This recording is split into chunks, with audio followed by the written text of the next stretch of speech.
गिबियावनो बयखौबो बड' निउस इउटुब चेनेलनि गोदान खौराङाव बरायबाय। नोंथांमोननि थाखाय बे समाव माखासे खौरां लाबोदों। भिडिअखौ जोबजासे नायलांनो दाबाव आरो चेनेलाव गोदानब्ला अन्नानै साबस्क्राइब खालामना बेल आइकनआ अलाव होनानै ला आरो भिडिअखौ लाइक कमेन्ट शेयार खालामनो गुरै खावलायबाय।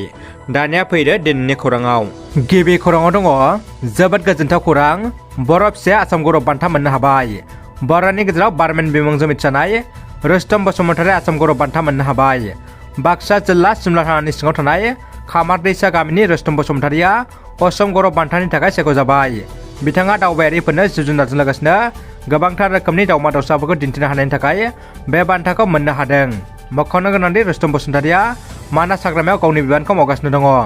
उदालगुरि जिल्लानि फरायसालिमानि दालाइ बर' फरायसा आफादा लोगो हमलायनाय हाबाफारि खुंदों। उदालगुरि जिल्लानि सिङाव थानाय गासै गंस्नि फरायसालिमानि दालाइ दुलाराय बर' फरायसा आफादा मावथि सिनायलायनाय आरो लोगो हमलायनाय हाबाफारि बानजायदों। सानसेनि मेहेरगोनां बायदि हाबाफारिजों उदालगुरि जौमा फरायसालिमानि अडिट'रियाम हलाव खुंनाय लोगो हमलायनाय सावरायमेलखौ सामलायो उदालगुरि जिल्ला फरायसालिमा दालाइ आफाद बर' फरायसा आफादनि आफादगिरि बुलबुल बर'आ। बे सावरायमेलाव गाहाय आलासि महरै बाहागो लायो उदालगुरि जिल्ला एबसुनि आफादगिरि लहित चन्द्र बर'आ। मेलाव बिथाङा बाहागो लाना फरायसा आफादनि थांखि नोजोर आरो थामोनथानि सायाव गुवारै बिबुंथि लाखिना बर' हारिनि थाखाय गावनि मावसुमा आरो बिहोमा होना हारिखौ दैदेनलांनायाव साफा राफोद दैदेनगिरि बिफाव लानो बाहागो लानाय फरायसाफोरखौ खावलायो। बर' हारि सिबियारि रुंसारि अमरेन्द्र स्वर्गियारिनि सारादुखौ खुंफुंबाय। बोखावजायै दरं जिल्ला बर' थुनलाइ आफादनि बारग' आफादगिरि आरो गाहाय नेथारि मावबोनाय समाज सिबियारि दानि उदालगुरि जिल्ला बर' थुनलाइ आफादनि बोसोनगिरि मावबोनाय नोलोबारि गुदि बर' थुनलाइ आफादनि गायसनगिरि बारग' गाहाय नेथारि मावबोनाय आजिरा मोननाय लाल बाहादुर शास्त्री गोजौ फरायसालिनि गाहाय फोरोंगिरि रुंसारि अमरेन्द्र स्वर्गियारिनि सारादु एबा गोसोखांथिखौ दिनै खुंफुंबाय। बे हाबाफारियावनो मुसुखा बेखेवगिरि आलासि महरै लाल बाहादुर गोजौ फरायसालिनि बारग' गाहाय फोरोंगिरि हेमेल बसुमतारी बिथाङा नुजाथिफिनना मुसुखाखौ बेखेवना होयो। दानिया फैदो गुबुन मोनसे खौराङाव। देहा गाज्रिनि थाखाय देहा फाहामसालियाव फाहामथाय लानांदों सनिया गान्धीआ। कंग्रेस जिल्लानि बारग' आफादगिरि सनिया गान्धीखौ भाइरेल रेस्पिरेटरि इनफेक्सन फाहामथायनि थाखाय सार गंगाराम देहा फाहामसालियाव थिसननाय जादों होननानै मिथिहोदों देहा फाहामसालिनि बिबानगिरिया। रायजो राजाफोरनिसिम गाहाम खौरां आरो गोनांथार फोसावनाय। चिरां जिल्लानि सिङाव थानाय बिजनि सोहोरनि साहा 6 किल'मिटार जानथायाव थानाय बर' बाजाराव आयुर्वेदिक थेरापि सेन्टारखौ गासिबो सुबुंनि मोजांनि थाखाय गायसननाय जादों। बेनिखायनो माखासे साननि सिगांनिफ्रायनो सोरनिबा देहाया सानाय सुनायजों भुगिना दंब्ला फाहामथाय लाफैनो हागोन आरो गाहाम सावस्रि सुबुङाबो गावनि देहाखौ मोजां रिलेक्स खालामनोबो लानो हागोन।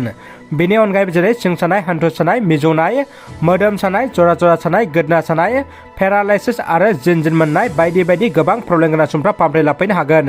सोरबाफोर बिथांमोना बेफोरबायदि जायखिजाया प्रब्लेम दंब्ला 9678121558 जानबुं नम्बराव आबुं खौरां लाहरनो हागोन।